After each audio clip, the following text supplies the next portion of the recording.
Welcome back to my channel. Today's video I want to show you some cards I picked up at another local flea market. Things are starting to open up around me slowly and surely, so I decided to stop on by. This one is in a different neck of the woods than my other most recent flea market videos, so you'll get a little bit of a different sense of how the shops kind of compare. So let's go ahead and hop right in. You know, anytime you get cards in a big paper sack, you're doing something right, right? So I'm going to take this off camera just for a second, so I can show you kind of what I got. Okay, we're going to start out slow and we'll build to an exciting finish here. So I actually stopped off at two flea markets or antique malls. The first place I stopped I'd never been to, but I've always driven by their exit and I see their billboard. And so I decided to stop by. To be honest, they really didn't have that great of a selection. But the people were just so nice and they wanted to talk to me about where I was from and how I'd learned about their shop. And so I wanted to make a point to at least purchase something from them. So I picked up a couple. This is a Carlos Beltran card from Donruss Elite. I didn't have, there was a binder that had some just random junk wax cards. I don't have this King Griffey card. And then I was just kind of concerned that I wasn't going to end up with anything from this place. So I just grabbed a Craig Biggio there. And then this Dante Bichette, which is from the Topps Traded set. You can see it says 10T on the back instead of just the regular number. And then they also had a Bobby Bonilla rookie, which, I don't know, something about Bobby Bonilla just makes me smile, especially whenever you think about him still getting paid so much money from the Mets. Whenever he restructured his contract, his agent, whoever did that, one of the smartest men in sports. I believe this is from Flair Update. Looks like 1986. It was a rookie card. Not that valuable, but I saw it, and I've never really seen that card before. And I'm like, you know what? Go ahead for like $1. I think it was $2. So I just spent about $5 or $6 in there. And then I was on my way to the main attraction. Sorry, knocked my camera off kilter there. And so this next place I purchased probably more than I ever have. But they had a lot of good stuff, and some of the stuff I may try to move on and sell to other people. So anyway, we'll get it going here with some Fleer 1990 Michael Jordan, the iconic dunking pose there. Got Pippen in the background.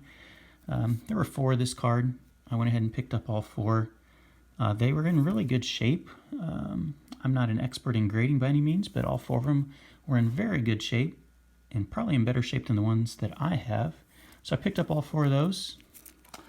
Don't know exactly what I'm going to do with those, but I picked up all 4. Also had the Sean Kemp rookie from this release, which I do not have. I used to be a big Sean Kemp fan. Looks like the price back there, yeah, $1.50 for the Sean Kemp rookie, which I thought was okay. Then they just this vendor just had some singles. Anytime you can get Mike Trout for $1 or $2, Topps Chrome, 2018, I believe. No, that's 2017. Yeah, 2017 Topps Chrome.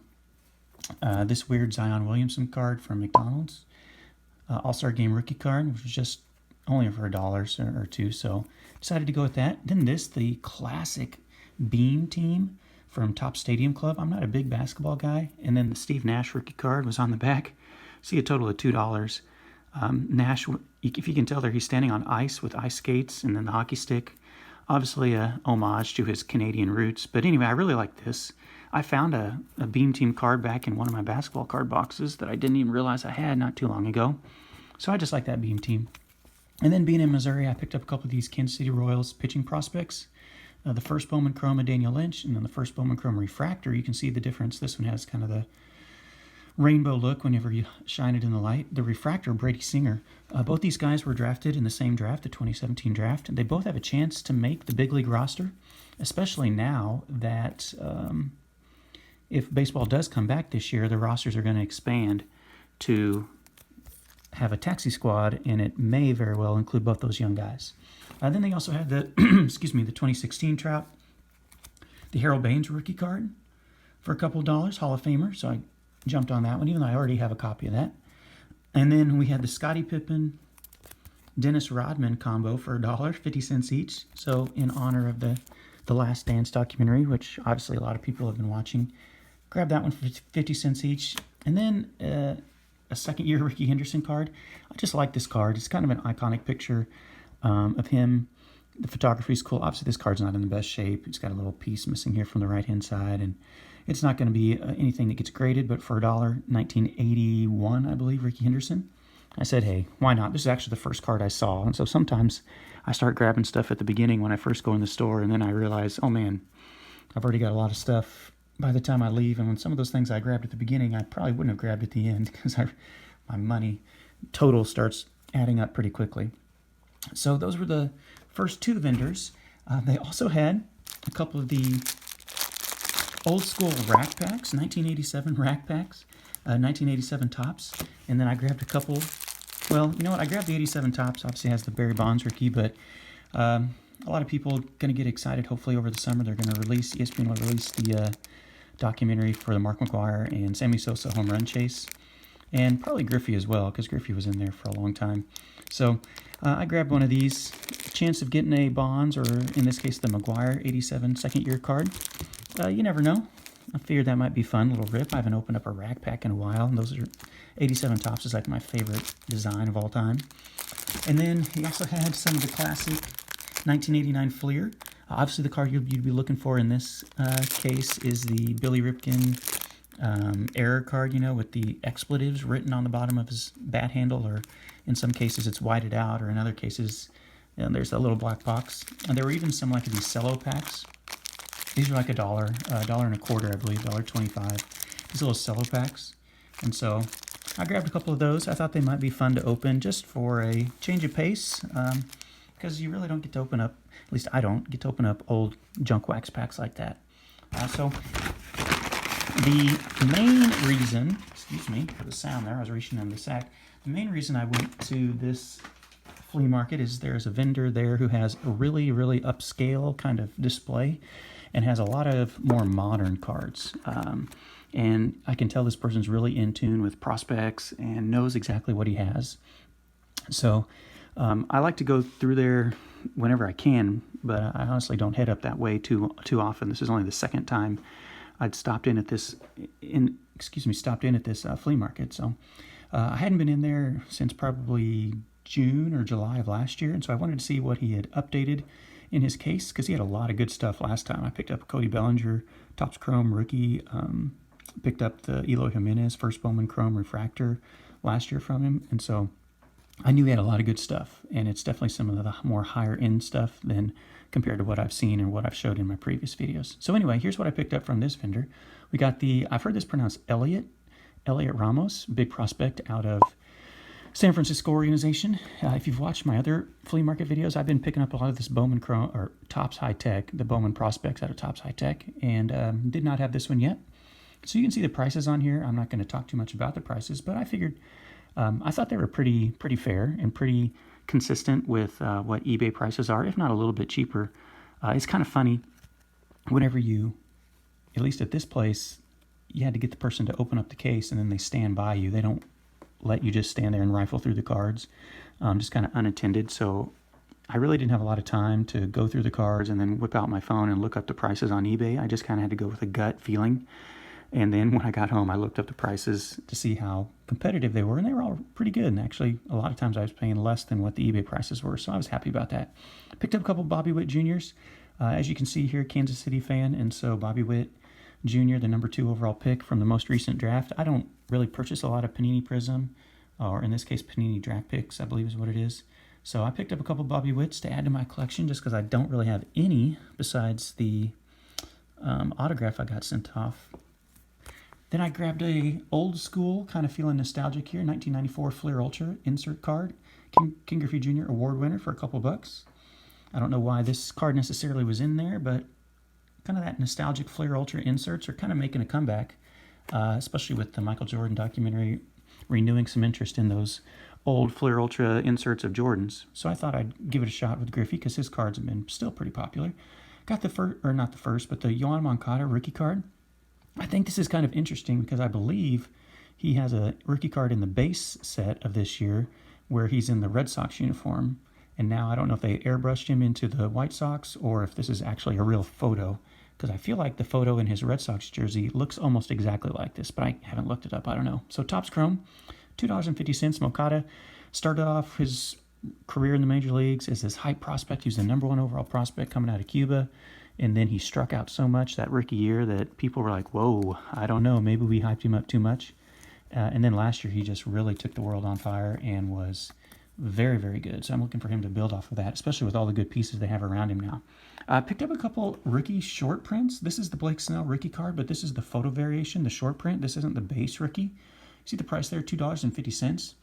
I didn't know if that was a competitive price or not, but I knew this was the short print because I picked up his regular rookie card at a different card show for like $1, and so I figured $2.50 for the short print or photo variation. I went with that. And then I was also able, and this ended up being my best deal of the day. I had no idea.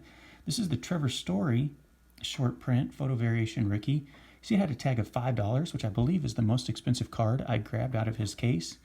But I was shocked. I went on eBay, and I feel like this card has been selling for $25, $30. I don't know if this is the short print or the super short print. I believe it has the same code as the Blake Snell. Yeah, they both end in 335. But maybe this is just more desirable. I don't know. Because in this recently sold listings, this was selling for like $20, $30. And so to get it for $5, I was just really impressed. And obviously Story is off to a good start with his career, hitting tons of home runs and playing great for Colorado, even though he does kind of have that, Colorado cloud hanging over him when it'll come to time for his career to end and people start looking back on it. So, all right, now I picked up a lot of First Bowman Chromes. I'm a real big fan of getting these First Bowman Chrome cards of prospects, and so I did a little prospecting here. Cards I didn't have, the Alec Baum for $3. Top prospect in Philadelphia's organization with the Howard kid. He was a number 3 overall pick in 2018. Alec Baum, I did not have this card, so I grabbed that one. I'm going to make a little row of prospects here. Nick Madrigal. I believe he's probably going to play this year at the Major League level for the White Sox. Great contact hitter. He only struck out, I don't even know the number, but you should look up how many times he struck out last year. It's not very much in the minor leagues. I believe he went to Oregon State, Nick Madrigal. Then I grabbed a couple, Jared Kelenics. He's been traded to Seattle along with Julio Rodriguez, 2 of the top outfield prospects in the minors right now. Kelenic, who can just flat out hit. I've got 1, 2, 3 of his, all for $3. I thought that was a steal. He's getting quite a bit of praise for his performance in the minor leagues so far. Let me move Trevor Story over a little bit. Put all these prospects right in the middle. The Marco Luciano, not exactly sure how to pronounce that, for also $3. This is from last year, 2019, First Bowman Chrome. I have some Bowman Chrome, but I couldn't remember if I had this card, so I figured for $3, I'll go ahead and pick up another one. PSA 10s of this are selling pretty well, and this card looks like it's in great shape. Obviously with Bowman Chrome, sometimes it's the scratching on the cards more so than the corners. The surface can sometimes get scratches, but that one looked pretty good just to me, my naked eye appearance there. Nick Senzel kind of has been overshadowed by Aristides Aquino in Cincinnati. He was the big prospect last year going into the season. So he went number 2 overall in 2016. And then he was just kind of up and down, and now his kind of market has cooled off a little bit, and it's heated up for Aquino. But I added him, and then Casey Mize, the number 1 overall pick a couple years ago. This one was $4, and that's probably understandable as the number 1 overall pick in 2018. That he was a little bit more pricey. So I was able to pick up all those cards, all those prospect cards, for pretty decent value. I feel like right now I could probably try to get this collection of cards on eBay, and it would cost me a lot more than what I was able to pick these up for. So there's my prospect cards, and that is about it. Oh, wait, I'm sorry, there's one more thing. I also bought, and I've never really done this before, I found some old boxes. I don't want to call this junk wax, because this is 1993 Upper Deck Series 2. And you can see it's still got the factory seal, still got the Upper Deck seal on there, so it's a sealed case. It's kind of been wrapped in this other cellophane that kind of gives it a little bit of a different glare, but this is Series 2 from 1993 Upper Deck. This has the Derek Jeter rookie card in there. Obviously, it's not the SP rookie card, which goes for hundreds and hundreds and even, I don't know, maybe even $1,000 in the prime condition. This is not that. This is the release that looks like this. And then it's got the Derek Jeter rookie card in there. So I went ahead and grabbed this because the price was pretty nice compared to what it's been selling for. And so I think I'm probably I'll probably end up selling these. I don't know if I'll sell individual packs or if I'll sell the whole box. But I figured I would sell this because it's just been sitting there in that flea market and no one was purchasing it. And I figured somebody would want a chance to open up one of these packs and possibly get themselves a Derek Jeter rookie. And if it's in great condition and comes back a PSA 10, they can make some big time money off of it. You see, it includes the Rockies and Marlins. You can see that's right after they were introduced into the league. So this is just the regular release. I don't think this is the hobby box. It's just retail packs. But to grab this and potentially pass it along to someone else who's a big Jeter fan or looking for that PSA 10 possibility, I thought that was pretty cool as well. So there you have it, guys. I got a little bit of junk. I don't want to call that junk wax because I don't know if that really is. Junk wax for Derek Jeter. I grabbed a few rack packs. I grabbed some definitely prospect cards and a few basketball in there as well. So thank you so much for watching. If you liked the video, feel free to like and subscribe. Leave a comment with your favorite card, your favorite pickup of mine, or whatever you would like. If you don't want to comment, that's fine too. Oh, I've also made it to 200 subscribers. I just noticed that today. So thank you so much for everyone who's watched my videos, who subscribes, those of you guys who comment. I just can't say so much, or I can't say enough good things about you guys and how appreciative I am for the love you've given to my channel. I'm planning to do a 200 card giveaway, or 200 subscriber giveaway.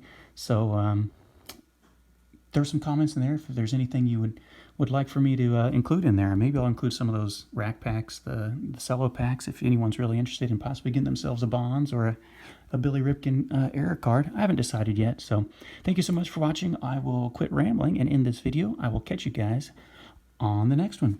Have a good one.